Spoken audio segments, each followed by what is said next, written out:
Hey everyone! Today I just want to talk about some news that I've seen recently.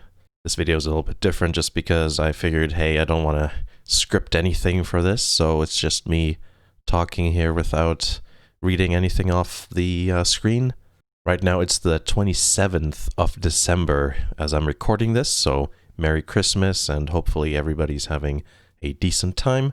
Unfortunately, the news that I'm going to talk about today isn't that great. It's about a game called GalGun Returns, which has been cancelled for the Xbox One. Now, this is interesting because GalGun is just in case you don't know, it's supposed to be a fan servicey, well, it's not supposed to, it just is a fan servicey game. It's supposed to be like silly, lewd fun, it's like, all the girls at your school are like after you because of some reason, and then you shoot like something called the pheromone shot, which is pretty funny, at them to basically, stop them in their tracks before they get to you. It's quite ridiculous and pretty funny. And there's 3 games in the series. I have the second one. The first one is just called GalGun. Then there's GalGun Double Piece that I have. Interesting fact, that was the first game I tried out on my PS5. And then there's GalGun 2, which is the 3rd game, so that makes sense. Naming conventions and all that. So, GalGun Returns is the game I want to specifically talk about, because that's a remake of the remake or remaster, whatever it is. The point is that it's a new version of the first game. It's been announced for PC, or Steam specifically, Nintendo Switch and Xbox One, but not the PS4, and you can probably guess why. But like I said, the Xbox One release has been cancelled, and we're actually going to read that message here.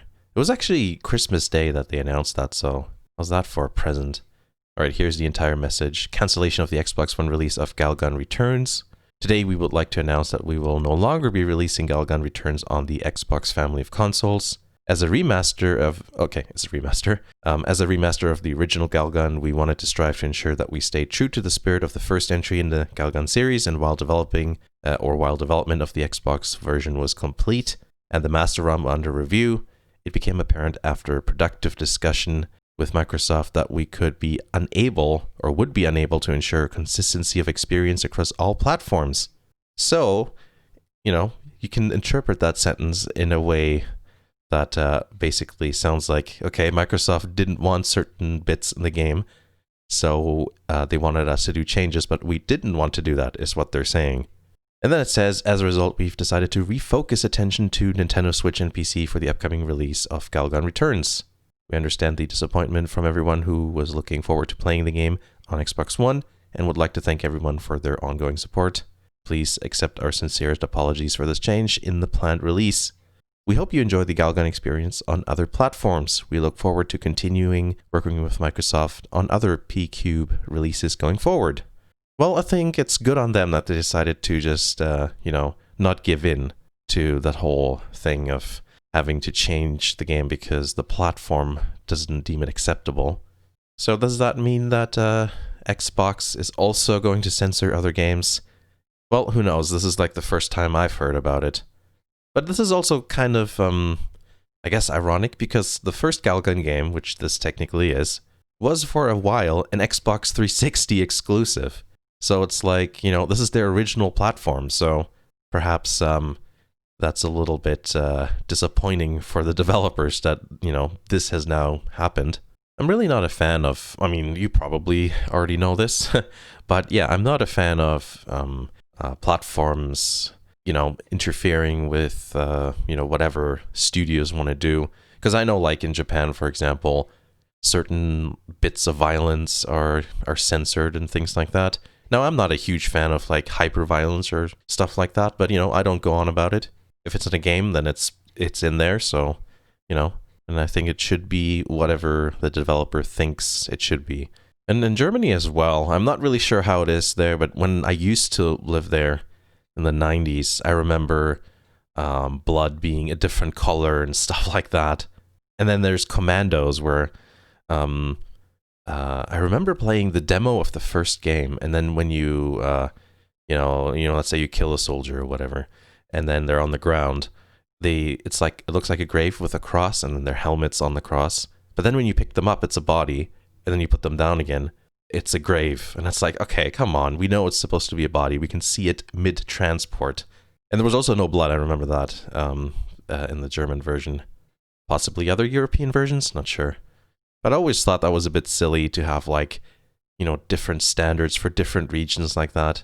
And of course, in the West, I guess particularly North America, it seems to be that anime games are the target when it comes to, you know, changing things and not allowing things on platforms. It's kind of crazy to think, though, that, where's the sentence here? Okay, there it is. It says the Xbox version was complete and the master ROM under review. So it was all ready to go. Technically, a complete game exists for the platform, for the Xbox One platform. It's kind of crazy that, you know, they allowed a game to go through. I don't know how the, you know, how Microsoft handles that. I'm sure every company's different, but, you know, you'd think if they didn't want that stuff on their platform that they'd intervene sooner. Probably, you know, a waste of money for, you know, for the developers there to have worked on that. Though I guess it would be quite close to the PC version because, you know, they're all basically PCs now. It's a bit unfortunate though, because another thing that this means is that there's only 2 versions. So obviously the Nintendo Switch version is just going to be crappier in graphics and all that. And now there's no good, you know, quality version available that also has a physical release. So that's a bit of a bummer because I'm sure, as a lot of you know, people who are into anime style games also like their limited editions and all that stuff. Let's actually go to that here. There's the collector's edition. Safety goggles. That's funny. But yeah, you know, like this is like the box, right? And all the stuff that's in it. And people want that, but they often don't want the Switch version of the game either. So like I'm like that. And the Xbox One version would have been great because it's like, hey, I can just buy one game. And it's kind of ridiculous to think because this game is not outrageous, is it? Like if you look at it, it's like a joke. It's supposed to be funny. The point is that it's supposed to be over the top, and then it's like, oh, we don't like this. I wonder if this means that there will be some sort of regression, I guess. It's like, I like when things are open, you know, platforms are open. You know, there's how it works with the ESRB and PEGI, I think. You know, that is those are organizations that make good guidelines, I guess, of, you know, how to categorize content for certain age groups. Now to have like different companies say different things. It's like back in the day in the 90s when you couldn't have, you know, blood in a Super Nintendo game or something. Like, I think that's just silly. You know, why do we have this problem now in 2020 and by extension 2021, because this is a 2021 game? But yeah, that's basically all I want to say. Let me know what you think, and I guess what I'll do now is stop recording, and then I'll edit out that bit where I choked on my tea, and I think this will be then a video that'll go up. Imagine that. So yeah, thank you very much for watching. I'll see you again in the next video.